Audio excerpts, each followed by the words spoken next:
자, 반갑습니다. 여러분 이제 16강이 되겠습니다. 기본 이론 강의 16강. 오늘은 페이지 241쪽 제3장 주택의 공급 등입니다. 제3장에서는 반드시 한 문제, 두 문제 꼭 나옵니다. 한 문제나 두 문제 꼭 나오고 시사성이 있는 문제입니다. 특별히 요즘에는 뭐가 많이 유행하는 거니까 소위 조정대상 지역.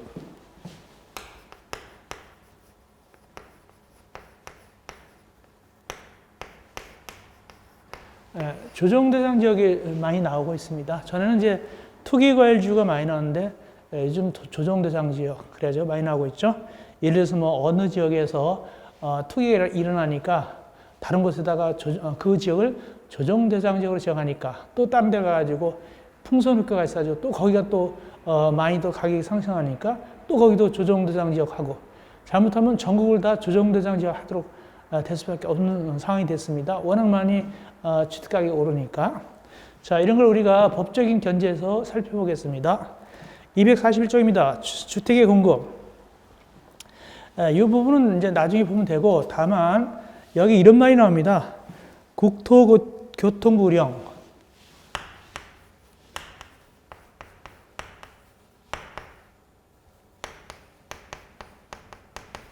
이 국토교통부령이 도대체 누구냐? 여기서는 주택 공급에 관한 규칙입니다. 주택 공급에 관한 규칙입니다. 아주 자주 변하죠. 자주 변한다. 이렇게 보시면 되겠습니다. 자, 그러니까 우리가 이제 기본 강의에서 시험 문제 나올 거 중요한 걸 일단 해드리겠습니다. 나머지 부분은 이제 우리가 심화 강의에서 좀 더 깊이 있게 살펴보면 됩니다. 242쪽 봅시다. 242쪽에 2번 마감자재 목록표라는 게 있습니다. 242쪽 마감자재 목록표. 그래서 이제 주택을 짓는 사업체가 입자 모집을 하려면 승인 받아야 돼요. 올라가 보니까 누구한테 승인 받습니까? 시장, 군수, 구청장의 승인을 받는 경우는 뭐를 갖다가 제출하냐면은 마감자재 목록표. 마감자재 그 규격, 성능, 재질을 적은 마감자재 목록표하고 또 견본택의 각실을 찍은 촬영한 거, 견본택 촬영한 그걸 갖다가 영상을 제작해가지고 누구한테 승인권자, 즉 시장, 군수, 구청장에게 제출합니다. 여기 견본택은 무엇일까요? 소위 모델하우스입니다. 모델하우스. 그래서 요즘은 이제 모델하우스가 지어놓고 있기도 하지만은 코로나니까 뭐 할 때 분양할 때 분양 시청 받기 위해서 입자 모집할 때 이렇게 인터넷에다가 찍어가지고 모델하우스를 찍어가지고 그것이 바로 견본택을 촬영한 영상물입니다. 자, 두 번째 정보 제공. 사업체는 이 공급계약 체결할 때, 즉 분양계약 같은 걸 체결할 때는 입주 이행자한테 그 당첨된 사람들이죠. 에게 다음의 자료, 즉 견본택에 사용된 마감 자료, 즉 모델하우스에 사용된 마감 자료 목록표라든가 기타 발코니 같은 거 이런 내용에 대해서 정보를 제공하도록 되어 있습니다. 그것이 원칙입니다. 그러면 시험 문제는 뭐가 나오냐? 밑에 바로 3번입니다. 목록표 등의 보관. 그래서 이제 시장, 군수, 구청장, 즉 승인권자가 누구로부터 사업체로부터 이 마감자재 목록표하고 영상을 받았잖아요. 그럼 몇 년 이상 보관하는가? 이것이 시험지에 많이 나왔습니다. 언제? 사용 검사가 있은 날부터 2년 이상 보관. 사용 검사가 있은 날부터 2년 이상 보관. 이것이 중요합니다. 그 다음에 네 번째, 마감자재 변경. 이것도 시험지에 나왔습니다. 이것도 두 문제 이상 나왔는데, 이게 뭐냐면, 견본택의 모델하우스에다가 아주 좋은 제품을 써서 만들었어요. 근데 그 모델하우스에 그 들어가는 그 제품을 생산한 업자가 망했거나 또 이래가지고 그 제품이 안 나와요. 그럼 할 수 없이 다른 회사 제품을 써야 될 거 아닙니까? 그럴 때 이 사업체가 옳다구나, 잘 됐구나 그러고 다른 회사 거 쓸 때는 싼 거 쓰면 안 된다는 뜻입니다. 거기에 가장 중요한 핵심은 당초의 마감자재와 같은 질 이상, 당초의 마감자재와 같은 질 이상으로 설치하라. 요거. 당초의 마감자재와 같은 질 이상이다. 그 이하나 더 낮은 건 안 된다는 뜻입니다. 그리고 2번, 동그라 2번. 이렇게 이렇게 이제 같은 제 이상 마감자재 다른 걸 쓰려고 그러면은 입주 예정자한테 미리 승인 받거나 동의 받을 필요는 없습니다. 승인 받거나 동의 받을 필요는 없다. 그 뭐 하면 되냐, 그냥. 거기 그 사실을 입주 예정자에게 알려야 된다. 알려야 된다. 그 다음 밑에 5번째, 표시 또는 광고 사본 제출. 이건 최근에 1, 2년 전에 들어간 거예요. 과대 광고를 막기 위해서 이 사업체가 광고를 냈으면 그 광고 사본을 갖다가 증거물로서 누구한테 제출하냐? 시장, 군수, 군수장한테 제출하면 되겠습니다. 그러면 이 시장, 군수장을 얼마간 보관하냐? 광고를 갖다가 사용검사가 있은 날부터 2년 이상 보관한다. 사용검사가 있은 날부터 2년 이상 보관해야 된다. 올라가서 실제로 보면 제출은 어떻게 되냐? 거기 보니까 올라가서 즉 243점 실제 그런 광고 사본 제출은 표시 또는 광고의 사본을 언제? 주택 공급계약 체결 기간의 시작일부터 30일 이내에 주택 공급계약 체결일부터 시작일부터 30일 이내에 시장, 군수, 군수장한테 제출한다. 이것이 이제 실제 제출 시기입니다. 그럼 이제 시장, 군수, 군수장이 이걸 얼마 보관한다고요? 사용검사가 있은 날부터 2년 이상 보관해야 되겠네요. 243점 옆에 3번 저당권 설정 등의 제한. 이것도 중요하죠. 이건 뭐냐? 사업자가 아파트 짓는다고 그러면서 아파트를 짓기 전이나 짓는 도중이나 지어놓은 다음에 땅이나 그 주택에 대해서 다른 사람한테 팔아먹거나 또는 저당 잡거나 또 증여하거나 가등기 치거나 이러면 안 된다는 뜻입니다. 그럼 결국은 누가 손해를 볼까요? 잘못하면 입주 예정자가 손해를 보는 거죠. 당첨받은 사람이 손해보는 거죠. 그래서 사업체는 이 주택을 질 때 또는 대지에 대해서는 언제부터 언제까지 이렇게 남한테 팔아먹거나 저당 잡으면 안 되느냐? 이 시기가 중요한데 입주자 모집 공고 신청일부터 여기 시기입니다. 입주자 모집 공고 승인 신청일부터. 다만 조합은 언제부터 계산하느냐? 사업계획 승인 신청일부터. 그 다음에 종기. 언제까지냐? 입주행자가 그 주택 대지의 소유권 이전 등기를 신청할 수 있는 날 이후 60일까지 요 기간, 요 사이에는 입주 예정자 동의 없이 밑에 박스 3가지를 하면 안 된다. 저당권, 가등기담보 또는 담보물권 설정, 전세권, 지상권. 근데 주의하세요. 부동산 임차권은 그냥 부동산 임차권이 아니에요. 옆에 보니까 등기되는 부동산 임차권입니다. 주의하시기 바랍니다. 그 다음에 매매도 안 되고 증여도 안 된다. 당연하죠. 자, 그 다음에 여기 소유권 이전 등기 신청할 수 있는 이후 60일이라고 그랬는데 여기 소유권 이전 등기 신청할 수 있는 날은 어느 날 얘기하느냐? 입주 이행자에게 통보한 입주 가능일 다 지었으니까 들어오세요 한 그날을 소유권 이전 등기 신청할 수 있는 날로 보는 것입니다. 그런데 예외적으로 입주자 동의 없이도 저당권 같은 거, 가등기 같은 거 할 수도 있는 경우도 있어요. 밑에 보증합수. 모두 3가지가 있는데 일단은 기본관에서 이렇게 생각하시면 돼요. 우리가 아파트 분양받을 때 그 건설회사 측에서 사업체 측에서 시행자 측에서 뭐라고 하냐면 중도금, 잔금, 전액 융자해야 됩니다. 이런 거 있잖아요. 그렇죠? 그러면 이 사업체나 시행자가 돈이 어디 있어요? 은행에서 저당 잡겠죠. 그때 그렇게 은행에서 저당 잡은 다음에 중도금 융자 같은 거, 잔금 융자 이런 건 괜찮다. 이럴 때는 저당 같은 걸 잡을 수 있다. 그런 취지가 되겠습니다. 그것이 바로 1번, 2번에 해당되는 얘기가 되겠습니다. 그런 취지고 우리가 실상에서 많이 보는 것이죠. 3번은 뭐냐면 사업체가 망하게 생겼습니다. 망하게 생겨서 다른 사업체가 인수하는 거예요. 인수할 때는 예외적으로 저당 같은 거 할 수 있습니다. 그것이 3번 내용이 되겠습니다. 자, 그 다음에 244쪽 위에 괄호 2번 부기등기. 그래서 사업체가 마음대로 혹시 팔아먹거나 저당 잡거나 할까봐 부기등기를 하도록 되어 있습니다. 하지 말라고. 그래서 사업체는 해당 주택 대지가 입주인자 동의 없이는 양도하거나 제한물권 설정하거나 압류하면 안 된다라고 그 소유권 등기에 부기등기하도록 되어 있습니다. 소유권 등기는 갑구죠. 갑구. 등기부에서 갑구에다가 부기등기 해놨습니다. 요건 안 된다 이렇게 해놨습니다. 그럼 다른 사람들이 저당 같은 거 잡으러 들다가 등기부 보니까 이건 안 된다고 돼 있으니까 안 해야 되겠죠. 그 뜻입니다. 그러나 동그라미 2번 부기등기의 이외에 사업체가 국가 등 공공기관일 때는 굳이 부기등기 안 해도 괜찮습니다. 또는 대통령령이 정할 때도 안 해도 괜찮습니다. 왜? 믿을만 하니까. 그럴 때는 부기등기 안 해도 괜찮다. 그러면 시험지가 뭐가 많이 나오냐? 부기등기 시기가 제일 많이 나왔습니다. 동그라미 3번. 언제 하느냐? 대지에 대해서는 입자 모집 공고 승인 신청과 동시에 합니다.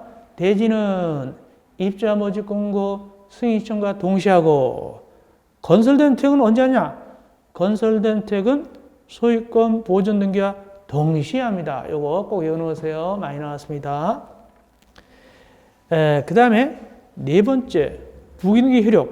이렇게 부기등기 왜 해놨느냐? 이렇게 부기등기 해놨음에도 불구하고 어떤 사람이 양수하거나 또 제한법권 설정받거나 압류 감내했다. 그때는 효력을 무효로 한다. 무효로 한다. 무효로 한다. 즉 취소할 수 있다거나 무효가 돼버립니다. 다만 예외적으로 그 박스 안에 있는 거는 무효가 안 되는데 그건 나중에도 괜찮아요. 일단은 무효가 된다 하면 아시면 되겠습니다. 밑에 가로수 3번 주택건설 대지 주택도시보증공사 신탁. 이건 약간 민법적인 실력이 필요하기 때문에 우리가 심화 강의에서 그때 좀 민법은 어느 정도 된 다음에 해드리겠습니다. 이어서 245조 옆에 4번 주택공급시설 교란금지 행위. 아까는 사업체, 아파트 짓는 자가 잘못하면 이렇게 안 된다라고 그랬는데 이건 누구냐? 일반 사람들. 일반 국민들이 말이죠. 일반 국민들이 아파트 분양받으려고 가짜 서류 내거나 막 그러면 안 된다는 뜻입니다. 이번에도 보니까 경찰들이 개입해가지고 이런 거 같은 거 하죠. 주택공급시설 교란행위 금지 이렇게. 그래가지고 막 서류 위조하거나 뭐 애들도 없는데 가짜 가족관계 등록번호 위조한다든가 애들이 있으면 가점 받으니까 이런 거 같은 거 하게 되면 어떻게 한다? 처벌받게 되죠. 그 다음에 남의 통장이랑 남의 통장 같은 거, 남의 통장, 즉 청약 통장 같은 거 이런 거 남의 명의로 해가지고 말이죠. 뭐 장애인 명의로 살짝 해가지고 공급받는다든가, 즉 분양받는 이런 거 다 요번에 많이 걸렸다고 그러죠. 다 이것이 그 규정이 바로 요겁니다. 누군지 이 법에 따라서 건설공급되는 주택을 공급받거나 공급하기 위해서 다음에 해당하는 증서나 지위를 양도, 팔아먹거나 양수, 사들이거나 이 규정은 뭐냐? 특별히 자세히 얘기하면 매매도 안 되고 증여도 안 된다. 매매도 안 되고 공짜로 주는 것도 안 됩니다. 근데 예외적으로 봐주는 있다. 괄호 끝에 뭐는 봐주느냐? 상속저당은 괜찮다. 상속저당 중요합니다.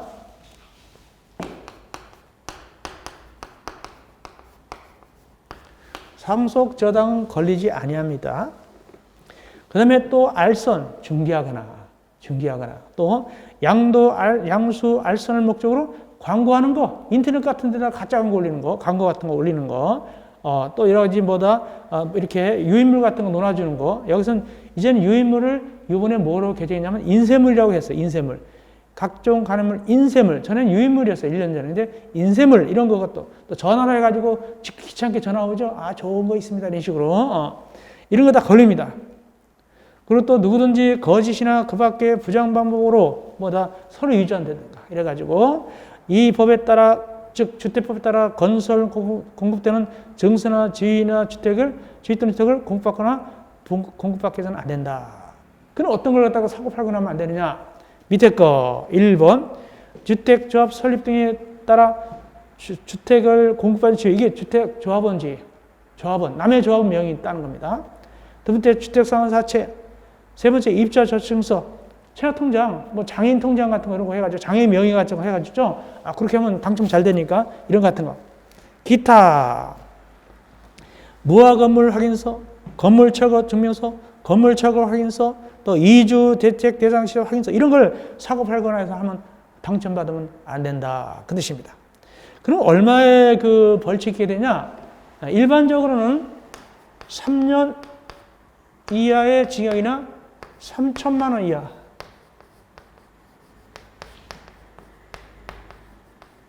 3천만 원, 3년 이하의 징역이나 3천만 원 이하의 벌금이 처하지만 벌금은 경우에 따라서는 더 올라갈 수도 있습니다. 벌금은 경우에 따라서는 플러스 될 수도 있다. 이렇게 하시면 되겠습니다. 그럼 그 밑에 박스에 안 되는 것들이 나왔는데 특별히 안 되는 것들 중에서 중요한 게 뭐냐?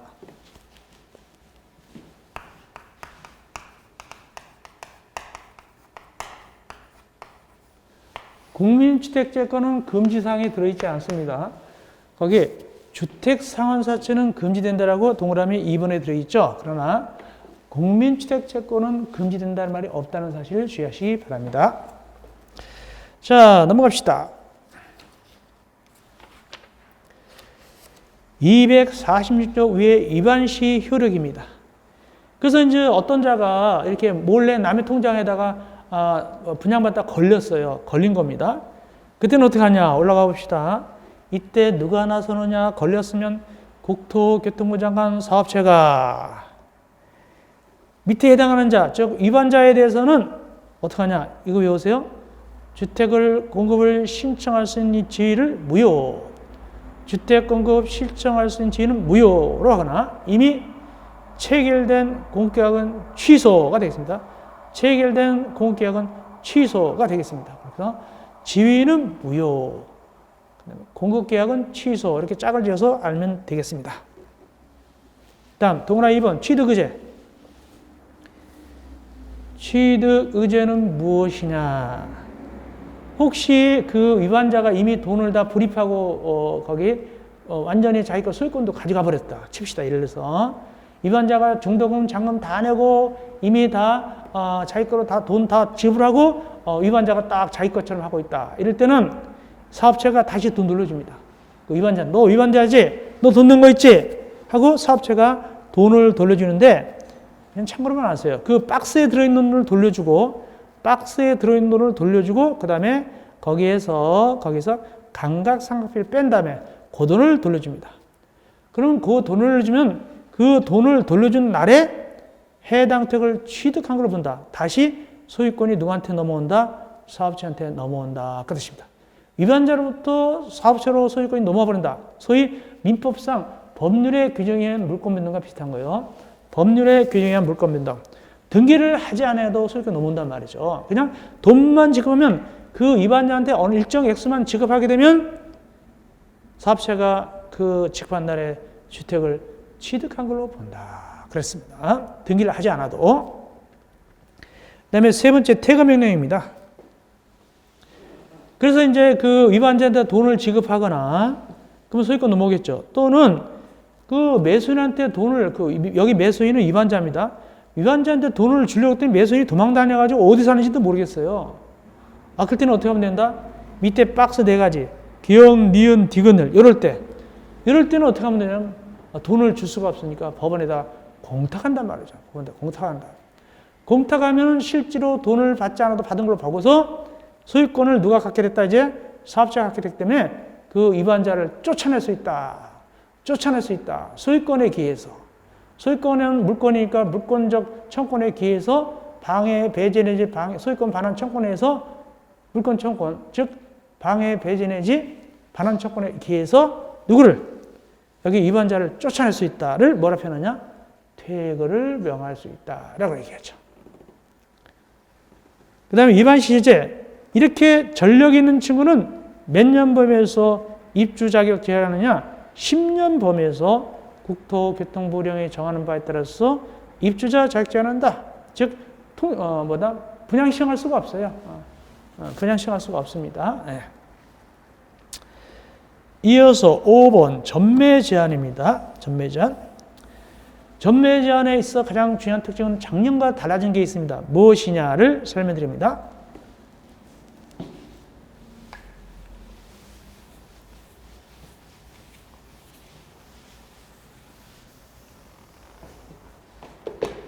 예를 들어서 4가지가 있습니다. 4가지인데 1번이 뭐냐면 투기과일주입니다.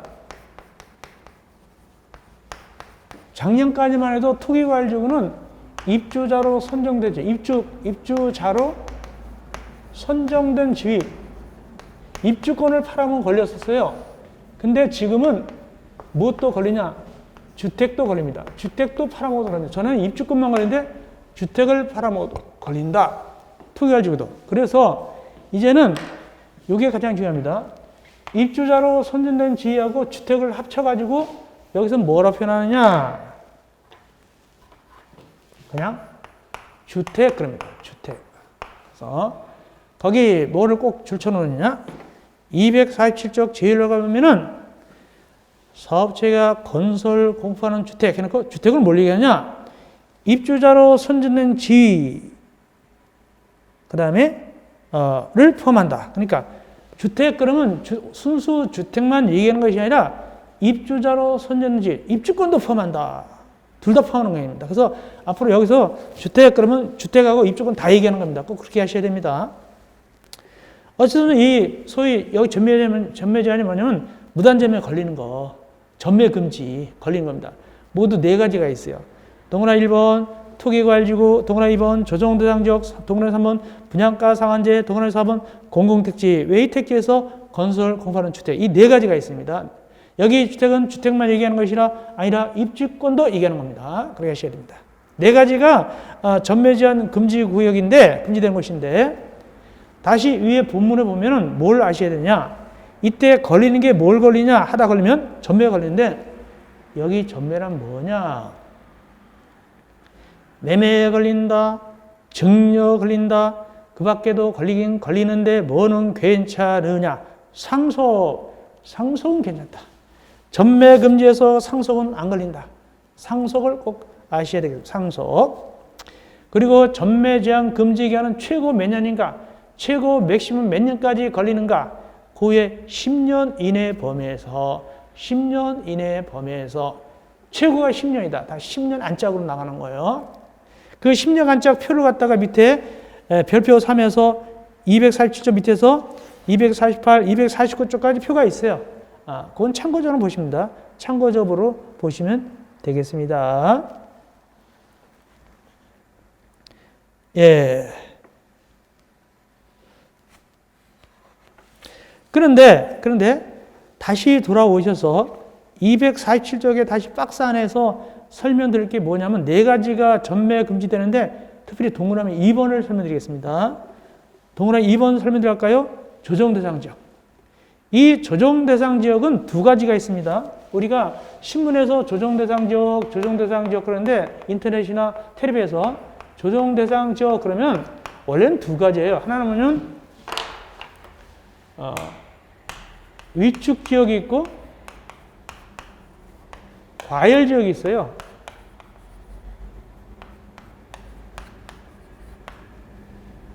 위축 지역은 뭐냐면 워낙 경기가 안 좋아요. 그래가지고 아파트 분양이 안 되면 빈 아파트가 많이 생기는 거예요. 그 위축 지역입니다. 그럴 때는 어떻게 한다? 융자도 풀어주고 하는 게 됩니다. 근데 과열 지역은 아파트가 막 뛰는 지역이에요. 그때는 융자 같은 걸 카트하고 조건을 까다롭게 됐죠. 그러면 여기서 보통 우리가 뭐 김포 같은 데다가 뭐 조정대상 지역을 지정한다. 새로 막 지정한다. 보통 지정할 때는 여기 1번 위축 지역을 지정했을까요? 2번 과열 지역을 지정했을까요? 조정대상 지역 중에서 이 과열적으로 지겠다는 뜻입니다. 과열적. 위축적은 거의 없죠. 과열적. 그러니까 찬물 뿌리고 거기다가 융자 안 해주고 막 한다는 뜻입니다. 감시하고 세금 많이 매고 이렇게 하는 것이 바로 과열적입니다. 근데 거기 보니까 조정대상에서 전매 금지되는 전매 금지하려면 어느 지역을 전매 금지해야 되겠어요? 위축 지역이 되겠어요? 과열 지역이 되겠어요? 위축 지역은 워낙 경기가 안 좋으니까 이걸 자꾸 이게 돌아가야 하려니까 이건 풀어줘야 될 거 아닙니까? 그래서 이 과열 지역에 대해서만 어떻게 한다? 전매를 금지합니다. 근데 거기 보면은 조정 대상 지역 끝에 보면은 63조 2, 1항 2호에 해당하는 것, 63조 2, 1항 2호. 이게 1호입니다. 이게 1호입니다. 1호고 2호가 뭐냐면 위축적입니다. 2호.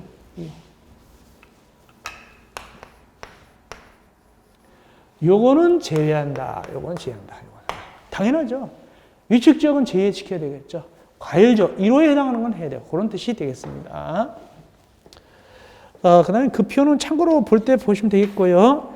굉장히 복잡하죠.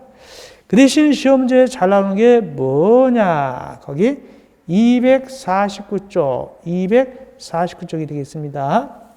밑에 3번 전매 제한 적용 배제 봐주는 거. 전매도 봐주겠다. 왜? 불가피하니까. 불가피할 때 봐주겠다는 것입니다. 불가피할 때 봐주겠다. 모두 7가지가 있게 되는데 모두 7가지가 있습니다. 이건 시험 잘 나와요. 1번에서 249점 밑에 1번. 1번에서 중요한 건 뭐냐면은 거기 세대원이 근무 또는 생업상 사정이나 질병 치료해가지고 끝에 거기 세대원 전원이 다른 광역시 특별시 다른입니다. 다른 같은이 아니라 다른이다. 같은이 아니라 다른 주의하세요. 다른 광역시입니다. 같은이 아닙니다. 요거 나오고 그러면 세 번째 세대원 전원이 해외로 이주하거나 2년 이상 기간 해외 체류할 때 몇 년 이상 해외 체류할 때 2년 이상 기억하시고 그 다음에 넘어가셔서 7번에 입자로 선정된 지위 또는 주택을 배우자한테 증여하는데 전부가 아니라 일부를 증여하는 거예요. 일부를 증여할 때 이렇게 되겠습니다. 그것이 기본 강의에서 가장 중요하고 많이 나왔습니다. 자, 그 정도 하시면 되겠고요. 자, 괄호 5번 부기등기. 그래서 전매하지 말라고 분양가 상한제하고 4번 공공택지 여기는 전매하지 말라고 부기등기 해놔야 됩니다. 소유권 등기에다가 제3자한테 이전할 수 없다라고 부기등기 해놔야 됩니다. 팔아먹지 말라고 그런 뜻이고 6번 위반 효과. 근데 이거 전매했어요. 그럼 어떡하냐? 물론 그 전매했던 친구들은 관련자는 다 형사처벌 받게 되겠지만 또 금전적으로 어떡하냐? 금전적으로 이걸 뺏어야 될 거 아닙니까? 전매된 그 아파트를. 그래서 위반 효과, 취득 의제. 이 일에 위반하여, 즉 전매금지 위반하면 이 주택의 입자로 순전지가 전매가 이루어지는 경우 사업체가 그 매입비용을 그 매수인에게 지급하는 경우는 지급한 날에 사업체가 해당 입주자로 순전지를 시등으로 보며 입주권 전매가 나면 그 돈을 갖다가 다시 지급하면은 그 사업체가 다시 입주권을 회수하게 되는 거예요. 그렇게 함으로써 다시 취득이 의제된다. 다시 회수할 수 있다. 그 뜻입니다. 자, 근데 하시면 되겠네요. 이어서 251조 옆에 분양가격 제한, 분양가 상한제. 분양가 상한제도 굉장히 그 시사성이 있죠. 분양가 상한제.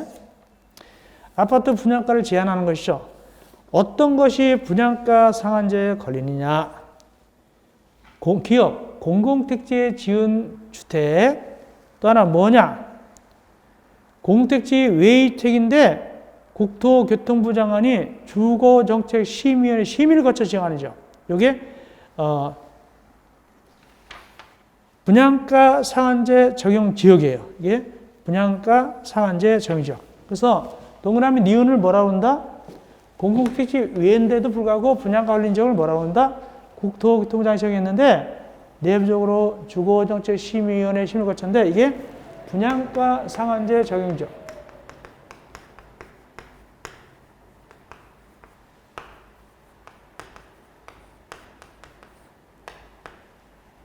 기업은 이제 공공택지에 지은 거고.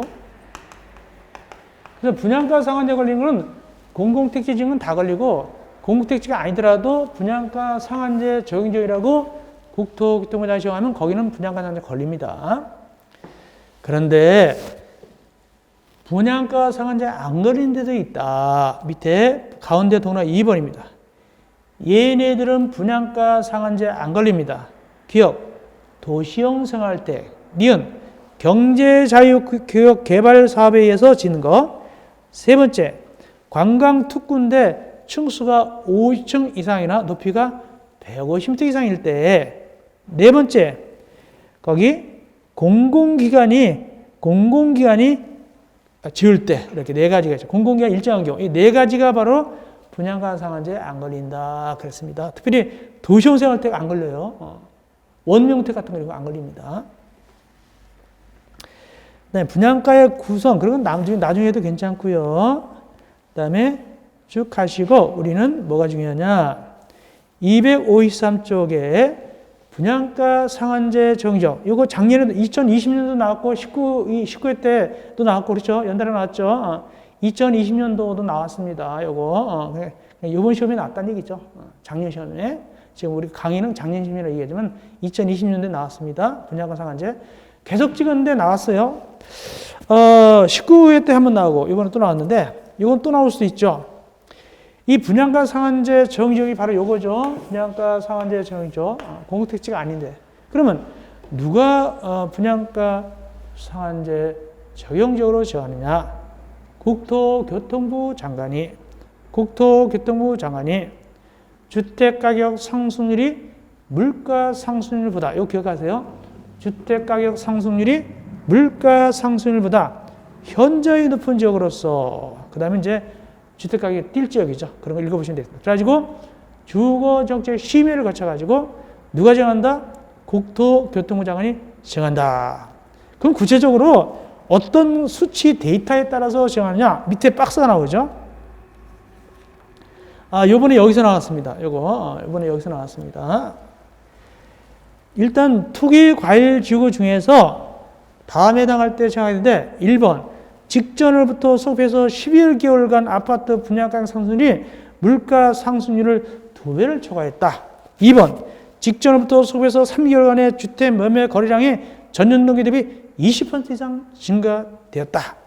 세 번째, 직전을 소급해서 주택 공급이 있었던 2개월 동안 해당 지역에서 공급되는 주택의 월평균 청약 경쟁률이 모두 5대를 초과했거나, 특별히 공미주택 규모는 중소형 아파트는 월평균 청약 경쟁률이 10대를 초과한 지역, 이런 거. 요거 나왔어요, 우리가. 이거 제가 공부하면서 그랬어요. 계속 찍었었거든요. 계속 찍어서 안 나오는데 또 찍습니다. 근데 나왔습니다. 드디어 2020년에 나왔습니다. 요거. 여기 나왔습니다. 기억하시면 되겠습니다. 다음 254쪽 가도 괜찮아요. 지정의 해제. 그러니까 누가 정한다고요? 국토교통부 장관이 정하죠. 254쪽. 그러므로 해제도 누가 할까요? 당연히 국토교통부 장관이 해제하게 되겠습니다. 그래서 국토교통부 장관은 분양가 상한제 적용적으로 계속 정할 필요가 없다고 인정하는 경우에는 주거정책 심의회를 거쳐 분양가 상한제 적용지역을 해제된다. 이렇게 하시면 되겠습니다. 그 다음에 동그라미 3번 중요합니다. 그 해당 지역의 누구는 시도의사, 시장, 군수청장은 우리 동네 이제 필요 없네요. 이제는 가격이 안정됐어요. 라고 누구한테 풀어달라고 요청하느냐? 국토교통부 장관한테 해제를 요청할 수 있다. 그러면 국토교통부 장관은 며칠 내에 분양가 상한제 해제 요청받으면 주거정책심의를 거친 다음에 40일 내에 40일 체크 해제된다 안 된다를 알려줘야 됩니다. 자, 그 다음에 이제 분양가 상한제 저주택 입주자 거주무 전매하지 말고 계속 거주하는 뜻이죠. 그건 나중에 하면 되고. 다음 4번 255쪽 밑에 4번 실태조사. 이건 뭐 나중에 우리가 간단히 보면 되겠습니다. 심화강에서. 이어서 256쪽 4번 조정대상 지역. 이것이 좀 뜨고 있습니다. 거기에 22에 23에 계속 나왔죠. 작년, 재작년 계속 나왔습니다. 그러니까 2020년, 2019년 계속적으로 시험지에 나오고 있습니다. 이게 생긴 지가 2, 3년밖에 안 돼요. 근데 벌써 두 문제가 나왔어요. 그리고 최근에 매스컴에도 이 조정대상 지역을 굉장히 많이 다루고 있죠. 그러므로 아직까지도 이 조정대상 지역은 충분히 시험지가 더 나올 수 있다라고 봅니다. 연달아 나왔죠. 최근에 작년, 재작년 연달아 나왔습니다. 올해도 나올 가능성이 높죠. 여기가 노른자 부위가 되겠습니다. 그러면 조정대상 지역은 누가 정하느냐? 역시 국토교통부 장관이 정합니다. 역시 국토교통부 장관이 정하는데 이 경우에 있어서 거기 내부적으로 뭘 거친다? 주거정책심의위원회 심의를 거칩니다. 그래서 다만 시행할 때 두 가지가 있습니다. 박스. 동그라미 1번은 과일적. 뛰는 지역이죠. 동그라미 2번은 침체된 지역, 위축지역. 이 두 가지가 있는데 과일지역과 위축지역인데 보통 우리가 전매 금지되는 건 뭐라고요? 1번에 있는 과일지역이 금지된다 그랬어요. 근데 이것도 나왔어요. 이 경우 아래 1에 해당하는 조정 대상 지역의 지형은 목적을 달성할 수 있는 최선에 된다. 즉 과일지역을 지정할 때 과일지역은 제한할 거 아닙니까? 융자 같은 거. 이런 걸 지정할 때는 재산권 보호를 위해서 최대한 범위라면 안 되고 최선 범위로 한다. 과일지역으로 조정 대상 지역을 지정할 때는 목적 달성할 수 있는 최선 범위다. 꼭 아시기 바랍니다. 그 다음에 나머지는 나중에 보면 되고 해제 좀 잠깐 봅시다. 해제. 257조 위에서 한번 해제 등입니다. 역시 국토교통부 장관은 가만히 보니까 여기 아파트 값이 떨어지고 있네. 뭐 그럴 필요가 없다 할 때는 주거정책심의를 거쳐서 해제하여야 합니다. 257조 위입니다. 그 다음에 동원에서 한번 역시 그 지역에 있는 시도의사, 시장 등은 누구한테? 국토교통장한테 아이고 우리 동네 좀 해제시키셔라고 요청할 수 있어요. 그러면 동원아 5번 가가지고 그 요청받은 국토교통장관은 똑같이 아까 분양가 상한제 똑같이 며칠 내? 40일 내 해제 여부를 규정해서 알려주게 되는 것이죠. 통보하게 됩니다. 근데 6번 요거 주의하세요. 그것은 이제 해제가 안 된다고 통보가 왔어요. 그랬더니 2달 있다가 다시 또 해제해주세요 요청하는 거예요. 또 안 된다고 했어요. 또 한 달 있다가 또 요청하는 거예요. 이렇게 계속적으로 반복해서 똑같은 일을 계속 해제를 하면 안 된다. 그것이 동원아 6번입니다. 한 번 통보를 받았으면 특별한 사정이 없으면 몇 개월 내는 똑같은 사유로 해제 요청을 다시 할 수 없다? 6개월입니다. 6개월 이내는 계속해서 반복해서 할 수 없습니다. 6개월 이내는 안 됩니다. 지나야 할 수 있습니다. 네. 이어서 5번 분양가 심사위원회. 분양가 심사는 두 가지가 있어요.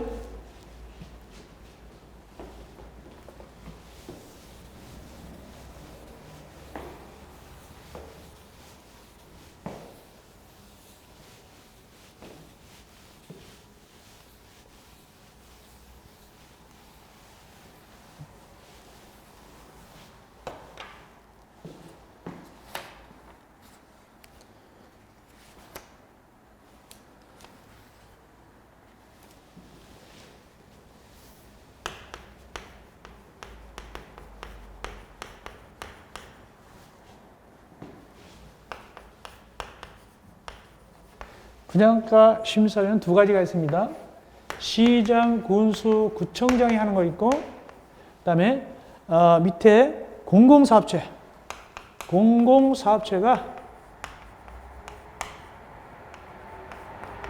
직접 하는 거예요.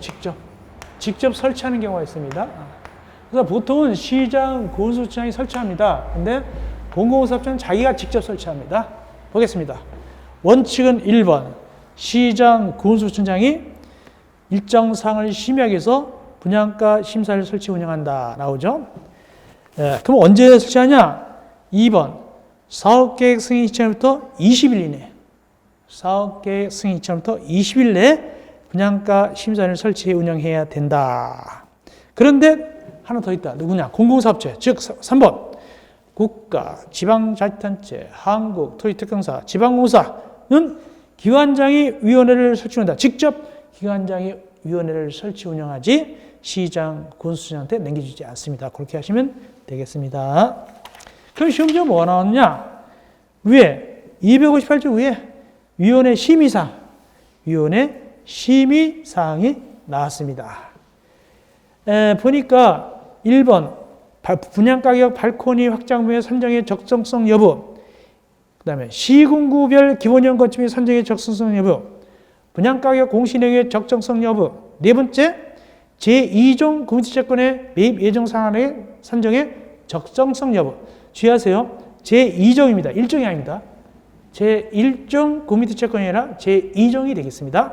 다섯 번째, 분양가 상한제 적용택의 전매 행위 제한과 관련된 인근지역 주택 매매가격 선정의 적정성 여부. 이렇게 5가지가 바로 위원회 심의사항이고 알아놓으시기 바랍니다. 어렵게 나올 때 나올 수 있습니다. 보통 어떻게 나올까요? 해당하지 않는 거 이렇게 나오게 되겠습니다. 나머지 위원회 구성 등은 심의가 갈 때 좀 보면 됩니다. 그 다음에 이제 260조 기타 규제 제도는 우리가 어디가 중요하냐면 206쪽 공상, 기타 규제 등은 시험지에 나올 만한 것은 제가 하지 않는 건 심하게 또 해드려요. 중요한 것은 투기과일지구입니다. 즉 263쪽입니다. 263쪽 3번 투기과일지구 보니까 263쪽 3번 18, 19, 20, 21에 계속 나왔죠. 투기과일지구. 그래서 가장 많이 시험지에 나오는 투기과일지구입니다. 최근에 누구한테 밀려가지고 좀 안 나오냐면 아까 얘기한 조정대상지한테 밀려버렸어요. 조정대상지한테 밀리기 전에는 투기과일지구 왕이었어, 왕. 얘가 제일 많이 나왔어요. 거기 최근에만 해도 4번 나왔으니까. 다만 22에 23에는 누구한테 밀리고 조정대상지한테 밀려버렸죠. 그래도 이 투기과일지구는 저력이 있기 때문에 혹시 더 나올 수도 있게 되겠습니다. 일단 여러 문제가 나오다 보니까 주화식도 나왔어요. 이렇게 하는 적을 뭐라고 하냐. 투기과일지구 정도도 나왔고 다양하게 나왔습니다. 보이겠습니다. 자, 투기과일지구 263조. 투기과일지구는 누가 정하느냐? 국토교통부 장관 또는 시도지사. 여기는 시도지사도 들어갑니다. 시도지사도 들어갑니다. 아주 내부적으로 주거정책 심의를 거친 다음에 시행하게 되는 것이죠. 또는 해제하게 되는 것이고. 다만 지정목적 달성할 수 있는 최소한 범위 한다. 최대한이 아니라 최소한 범위다. 지정대상지역. 그래서 지정권자는 둘이에요. 국토교통부 장관 또는 시도지사입니다. 지정대상지역. 해당 지역 주택가격 상승률이 물가 상승보다 현저히 높은 지역이다. 물가 상승보다 현저히 높은 지역이 바로 투기 대상 지역이 되겠습니다. 그렇게 하시면 되겠고. 그 다음에 지정 절차에서 1번 좀 알아놓으세요. 의견청 협의. 국토교통부 장관이 지정 해제할 때는 시도지사 의견을 듣고 그 의견에 대해서 검토 의견을 회신해야 되고 시도지사가 할 때는 국토교통부 장관과 협의해야 된다. 요거 꼭 하시기 바랍니다. 자, 그 다음에 해제. 거의 같습니다. 근데 뭐가 중요하냐면 위에 재검토가 중요합니다. 264조 위에 재검토. 국토교통장관은 1년마다 주거정책 심의회의를 소집해서 재검토는 누가 한다? 시도지사 아닙니다. 국토교통부 장관만 재검토합니다. 1년마다 합니다. 그래가지고 재검토해가지고 이게 연장할 것인가 해제할 것인가를 갖다가 결정한 다음에 이를 공고하게, 만약에 해제할 것 같으면은 이를 공고하게 됩니다. 지정이 해제하고 공고합니다. 해제 요청 아까와 똑같습니다. 거기에 해당되는 지역의 시도지사, 시장구청장은 지정권자 누구한테? 국토교통부 장관 시도지사한테 해제해주세요라고 요청합니다. 그러면 똑같이 아까 며칠이었죠? 40일이었죠? 여기 똑같이 니은 40일 내에 내부적으로 주거정책심의위원회 심의 거친 다음에 해제된다 안 된다를 통보해 주게 되고 또 똑같이 동그라미 D급 한 번 안 된다고 그러는데 다시 몇 개월 내에 같은 사이로 계속 요청하면 안 된다? 6개월 이내에 6개월 이내 요거 아까 조정대상하고 똑같죠? 6개월 이내 똑같은 사이로 요청하면 안 되죠. 그건 조정대상지역과 거의 같습니다. 자, 이어서 이렇게 해서 우리가 제3장 끝냈는데 제3장은 한 대 문제 반드시 나옵니다. 이어서 제4장 리모델링. 리모델링은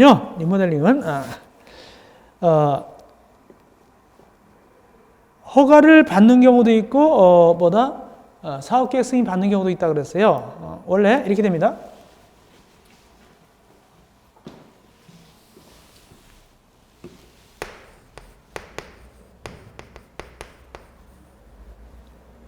리모델링은 사업계획 승인 받는 경우는 30세대 이상 세대수 증가할 때 나머지는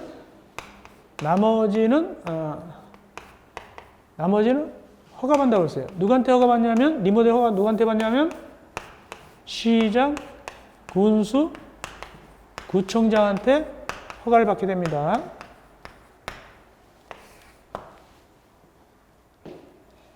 이렇게 되죠. 리모델링 조합이 할 때. 네. 자, 이렇게 됩니다. 자, 그런데 리모델링 허가 기준 보겠습니다. 리모델링 허가 기준입니다. 동그라미 1번하고 2번이 좀 다릅니다. 동그라미 1번과 2번이 다른데 리모델링 할 때는 크게 세 가지가 있습니다. 세 가지가 있는데 보겠습니다. 1번부터 봐드릴게요. 1번부터 봐드립니다.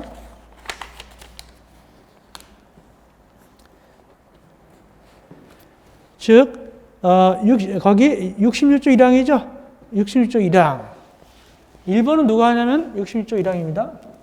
자, 리모델링 주택조합이 4억 개의 승인을 받는 경우는 3세대 이상 할 때 받게 되고, 나머지인 경우는 리모델 허가 받게 됩니다. 리모델 주택조합이. 근데 리모델링 누구 하게 되냐면 전체적으로 조합만 하는 것이 아니라 여러 가지가 있습니다. 즉, 세 가지 경우가 있습니다. 여기 1번이 보면 66조 1항이죠. 66조 1항. 누가 하냐면은 입주자, 사용자, 그 다음에 관리체. 제가 주도적으로 하는 겁니다. 그 다음에 동그라미 2번은 뭐냐면, 동그라미 2번 나오죠. 얘는 둘입니다. 66조 2항인데 두 가지 경우가 나옵니다. 거기 누구 하는 겁니까? 하나는 거기 리모델링 주택조합, 또 하나는 입주자 대피 이렇게 나오죠. 리모델링 주택조합, 또 하나 입주자 대피가 되겠습니다.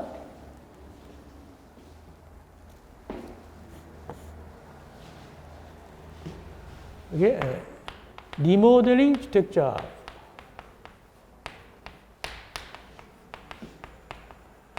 입주자 대피.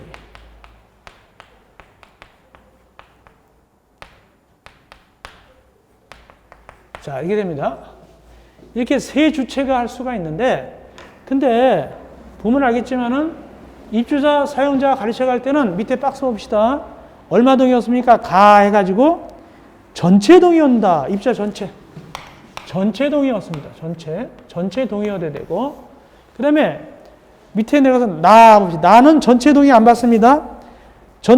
단지 전체 리모델링 할 때는 전체 75%, 각동 50% 이상 동의받으면 됩니다. 그래서 리모델링 주택조합이 할 때는 동의를 전체 75%, 각동 50% 이상 동의받으면 되고, 한동만 할 때는,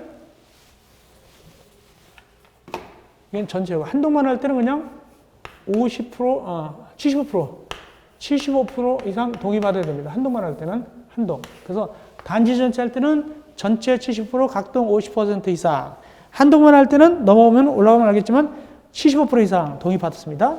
그 다음에 입대할 때는 다시 올라가 보니까 거기 266조 위에 보니까 입주자 대피 해놓고 다음에 결의서에 해가지고 주택단지 소유자 전원 동의받으라. 전원 동의받습니다. 전원. 여기도 역시 전원 동의받습니다.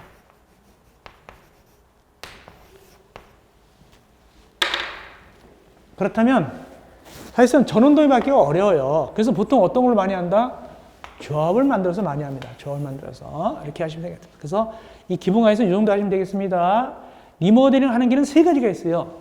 66조 1항에 하면 입주자, 사용자, 관리체가 전체 동의받아서 리모델링 할 수도 있고, 66조 2항은 두 가지가 있어요. 리모델링 주택조합이 리더가 돼서 할 수도 있고, 입주자 대피가 할 수도 있는데, 입주자 대피는 전체 동의받아야 돼. 이게 힘들어요. 그래서 보통은 조합을 만들어서 많이 한다. 왜? 조합은 100%가 아니니까. 단지 전체 할 때는 전체 75, 각동 50%, 한동만 할 때는 75% 이상 동의만 받으면 리모델링 할 수 있어요. 그래서 가장 편하게 하는 방법은 리모델링 주택조합이 되겠습니다. 다만 리모델링 주택조합이 할 때는, 이 조합이 할 때는 3세대 이상 세대수가 증가될 때는 사학신 받아야 되고, 여기 말하는 거는 여기가 허가거든요. 허가. 여기 리모델링 허가니까 여기 허가가 나오죠. 이거는 3세대가 안 될 때, 얘기하는 겁니다. 이거는 3세대 이상 증가되지 아니할 때, 세대수 증가가 3세대 이상 증가되지 아니할 때, 여기 리모델링 허가로 나오는 겁니다. 만약에 3세대 이상 증가되면 여기 나올 필요가 없습니다. 4억 개 승인으로 갑니다. 그렇게 하시면 되겠습니다. 자, 그 다음에 이제 동그라미 3번이 좀 문제가 되는데, 동그라미 3번. 세대수 증가형 리모델링인데 50세대는 증가된다. 원래 50세대는 누가 해야 되겠어요? 조합이 할 때는 50세 되면 여기니까 사업신 받아야 될 거 아닙니까? 그런데 여기는 왜 허가받느냐? 여긴 조합이 하는 게 아닙니다. 50세대 이상 증가되는 걸 조합이 하는 것이 아니라 누가 한다고 되어 있어요? 위 1에 따라. 위 1이 누굽니까? 이거. 얘네들이 할 때는 50세대 이상일 때라 하더라도 조합이 할 때는 당연히 사업계획서는 받겠지만 이건 어떻게 한다? 허가받으라. 다만 허가받기 전에 뭘 거쳐야 된다? 거기 보니까 도시계획심의위원회, 시군구 도시계획위원회 심의를 거쳐야 합니다. 고인도 하시면 되겠습니다. 그 다음에 이제 우리 어디 가면 되냐면은 쭉 가시고요. 270쪽. 리모델링 기본계획. 리모델링 기본계획 쉬운 문제를 할 때는 잘 나옵니다. 리모델링 기본계획. 일단 누가 수립하는가 봐야 됩니다. 270점 밑에 나머지 한의하는 거 우리가 심하게 때 해드리니까 걱정하지 마시고 가장 중요한 거 가성비 있는 것만 해드리겠습니다. 일단 리모델링 기본계획 나왔잖아요. 거기 작년 그러니까 2020년 나왔잖아요. 18회 때 나오고 이거 했었어요. 작년에도 이거 잘 나오니까 똑같이 리스트 했습니다. 자, 또 나올 수도 있죠. 그래서 18회, 23회 2020년에 나왔다는 얘기죠. 리모델링 기본계획 누가 수립하느냐 일단 아셔야 돼요. 특별시장, 광역시장, 대도시장이 몇 년 단위? 10년 단위. 10년 단위 요거 하셔야 됩니다. 10년 단위 요거 깔아놓으세요. 특별시장, 광역시장, 대도시장. 그 다음에 옆으로 가셔서 올라가서 동그라미 2번 위에 세대수 증가형 리모델링에 따른 도시감을 우리가 적다. 그때는 수립하지 않을 수도 있습니다. 이 리모델링 기본계획은 세대수 증가형 할 때 세우잖아요. 근데 괜찮겠다. 그게 과열되진 않겠다. 과밀하지 않겠다. 그럴 때는 수립하지 않을 수도 있는데 오히려 반대로 밑에 동그라미 3번 대도시가 아닌 시장. 아까 원래는 누구만 세우는 거예요? 대도시장만 세우잖아요. 근데 대도시가 아닌 시장도 세대수 증가하다 보니까 여기는 복잡하겠네. 그때는 수립을 해야 됩니다. 누가 인정할 때 도지사가 리모델링 기본계획 수립이 필요하다고 인정하는 경우는 수립을 해야 된다. 대도시가 아닌 시장도. 원래 대도시가 아닌 시장은 할 필요가 없는데도 불구하고 문제가 됐다. 이럴 때는 도지사가 인정하면 수립을 해야 된다. 이렇게 하시면 됐고 동그라미 4번 작성 기준 방법 누가 정하느냐? 국토교통부 장관. 국토교통부 장관. 이거 꼭 아시세요. 그 다음에 이제 기본 절차는 읽어보시고 나중에 심화할 때 받으면 되고 이제 재검토가 중요합니다. 어디 나오냐 하니까 272쪽 올라가서 그 다음 페이지입니다. 272쪽 3번 리모델링 기본계획 고시 등에서 동그라미 2번이 중요합니다. 특별시장, 광역시장, 대도시장은 5년마다 리모델링 기본계획 타당성을 검토해서 결과를 반영하여야 한다. 이거 꼭 아시기 바랍니다. 예. 이거 5년마다 꼭 아시고 옆에 273쪽 옆에 5번 리모델링 지원센터의 설치 운영. 이건 이렇게만 나왔어요. 누가 한다? 시장, 군수, 구청장이 리모델링의 원활한 추진을 위해서 리모델링 지원센터를 설치, 운영할 수 있다. 이렇게 꼭 아시기 바랍니다. 공부하시면 되겠네요. 자, 보측은 그렇게 중요하지 않지만 나중에 심화하면 되고 심화하기도 보고 그러나 마지막으로 276쪽 주택상환사채 이건 아셔야 돼요. 276쪽 주택상환사채 아셔야 됩니다. 네, 마지막 부분이 되겠네요. 주택상환사채 누가 발행하느냐? 276쪽 한국토지주택공사하고 등록사업자가 발행한다. 주택상환사채가 뭔데? 그 사채 발행권자한테 사채를 산 사람한테 나중에 주택을 지어준다. 소위 아파트를 지어서 준다. 그 뜻입니다. 이게 주택상환사채예요. 그 사채 사면 아파트 지어준다는 뜻입니다. 다만 본인이 원할 때는 현금에다가 이자 붙여 받는 경우도 있어요. 나 아파트 싫어요. 그러면 현금에다가 이자 붙여 받는 경우도 있다. 그러면 한국토지주택공사가 등록사업자가 발행하는데 어떻게 하느냐? 절차. 발행자는 누구한테 승인하느냐? 계획을 수립하여 기획재정부 장관 아닙니다. 기획재정부 장관이 아니라 국토교통부 장관 승인이었습니다. 국토교통부 장관 승인입니다. 기획재정부 장관이 아니다. 그거 아시고요. 나머지는 읽어보시고 그 다음에 제일 밑에 발행 요건. 한국토지주택공사는 비교적 쉽게 발행할 수 있는데 등록사업자가 발행할 때는 좀 복잡합니다. 등록사업자 발행할 때는 조건이 깐깐합니다. 보겠습니다. 등록사업자는 자본금, 자산평가의 기술력 등 대통령이 정하는 기준에 따라 맞고 금융기관이나 주택도시부동산 보증도 받아야 돼요. 등록사업자는 영세하기 때문에 부도날 수도 있기 때문에 금융기관 또는 주택도시부동산 보증도 받았고 그래야 발행할 수 있고 또 어떤 조건 하에서 밑에 법인으로서 자본금이 5억 원 이상 법인만 발행할 수 있어요. 개인사업자 안 돼요. 그것도 자본금이 3억이 아니라 5억 이상이에요. 원래 등록사업자는 자본금이 3억 이상 등록있잖아요. 근데 5억 이상입니다. 두 번째, 건설사업 등록을 한 자일 것 270조고요. 세 번째, 최근 3년간 연평균 주택건설 실적이 300호 이상일 것. 그 다음에 발행 규모 얼마나 발행할 수 있냐? 최근 3년간 연평균 주택건설 수 있는 만큼 그 발행을 할 수 있다. 발행 방법, 액면도 되고 할인도 됩니다. 액면도 되고 할인도 된다. 다음 5번, 납입금 사용. 발행했으면 돈이 들어왔잖아요. 팔았으니까. 사채 팔았으니까 돈이 들어왔잖아요. 그 돈을 갖고 뭐 하느냐? 보충학습. 다음 용도로만 쓸 수 있다. 택지 구입 및 조성, 주택건설자재 구입, 건설비 충당. 이런 데만 써야 되겠죠. 골프장 가서 노름하려고 그러면 안 쓰면 안 되겠죠. 이런 데만 써야 된다. 꼭 아시면 되겠습니다. 제일 바다. 등록사업자 등록이 말소됐어요. 그러면 이 발행해놓은 주택상한사채 어떻게 할 것이냐? 영향을 미치지 않는다. 등록사업자가 말소당했어도 발행해놓은 건 끝까지 책임지고 아파트 지어줘야 돼요. 그런 뜻입니다. 사채에는 효율을 미치지 않는다. 발행한 걸 책임지고 아파트 지어준다. 그런 뜻입니다. 그 다음에 양도 및 상환 등. 이 주택상한차세가 넘어가면은 아파트 한 채가 넘어가는 거 똑같아요. 그래서 마음대로 넘길 수가 없어요. 또 중도에 갈 수 없어요. 그러나 예외적으로 양도 중도에 갈 수 있다. 뭐냐? 동그라 1번, 2번, 3번. 이사 갈 때. 두 번째, 상속으로 취득한채로 이전할 때. 세 번째가 중요합니다. 해로 이전하거나 2년 이상 해외 처리할 때. 2년 이상 해외 처리할 때. 이거. 양도 방법. 기명증권입니다. 기명증권. 이름이 적혀 있어요. 김말돈. 그러면 함부로 못 넘겨요. 그래서 만약에 명의변경이 된다면 지자 선명과 주소를 원부에 기록하고 또 선명을 채권에 기록해야만이 발행권자 및 제3자한테 등록할 수 있어요. 대항할 수 있어요. 만약에 그러지 않으면 대항할 수가 없어요. 왜? 기명증권이니까. 여기 대항할 수 없다는 의미는 민법 총칙에서 의사표시할 때 선의 제3자한테 대항할 수 있다. 그런 대항과 같은 의미가 되겠습니다. 상한. 이 주택 상한사채 발행권자는 나중에 뭘 줄 것이냐? 원래는 주택을 건설해서 준다. 주택을 건설하여 상환한다. 즉 아파트 지어주는 게 원칙이에요. 근데 예외적으로 본인이 원할 때는 사채 원리금을 현금으로 상환할 수 있다. 나 아파트 싫어요. 사채금 원리금으로 주세요. 현금 주세요. 그러면 현금을 줄 수도 있다.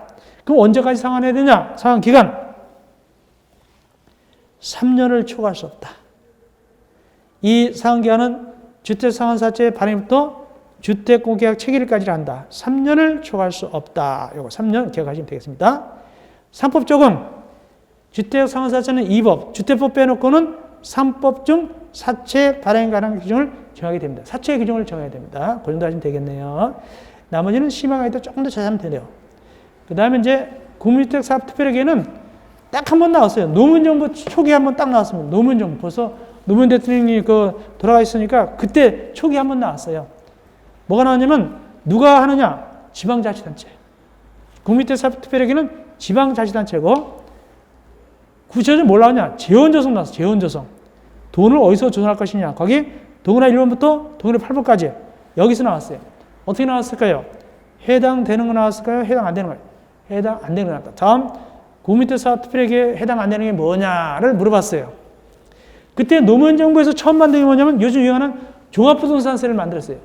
종합부동산세로 조성된 자금 그건 없잖아요. 그것이 답이었습니다. 굉장히 유치한 문제가 나왔었어요. 거기 나왔습니다. 그거. 그 다음에 208조 기타 사항에서 토지 임대 분양택 있죠. 요거는 민법적인 실력이 있어야 돼. 그래서 우리가 심화 강의 때 자세히 해야 되는 중요한 문제인데 20에 21에 계속 나왔죠. 계속 나왔지만 중요한 것인데 이게 민법적인 실력이 있어야 되기 때문에 심화 강의 때 제가 자세하게 그림 그려서 자세하게 설명드리겠습니다. 그때 굉장히 중요한 거니까 자세하게 설명을 드려서 하겠습니다. 민법적인 소양이 좀 생긴 다음에 하겠습니다. 토지 임대 분양 때 중요하다. 1월, 2월, 3일 때 시마 강의 때 민법적인 바탕이 된 다음에 설명을 꼭 해드리겠습니다. 자, 이렇게 하시면 되겠네요. 벌칙은 나중에 우리가 조금 보면 되고요. 285쪽에 제6장 벌칙. 그건 나중에 우리가 이제 시마 강의 때 정도 보면 됩니다. 자주 나오진 않아요. 자주 나오진 않기 때문에 한 10년 지나야 한 문제 나올까지 나오는데, 그래도 그건 우리가 시마 강의 때 보면 되겠습니다. 자, 이렇게 해서 우리가 주택법 몇 문제 나온다고 그랬죠? 290쪽까지 한글로 보고 벌칙까지 8문제 나오는데 그 중에서 3문제 정도가 주관식 단답형 나오고 5문제가 객관식 나온다고 그랬습니다. 비교적 기본 강의지만 그래도 중요한 거를 거의 다 해드렸습니다. 그러나 좀 더 깊이 있는 것들은 또 하지 않은 것들은 시마 강의일 때 우리가 넉넉한 시간 갖고 설명을 좀 드려보도록 하겠습니다. 고생했습니다. 이제 우리가 17강에서는 공동주택관리법 들어가겠습니다. 고생했습니다.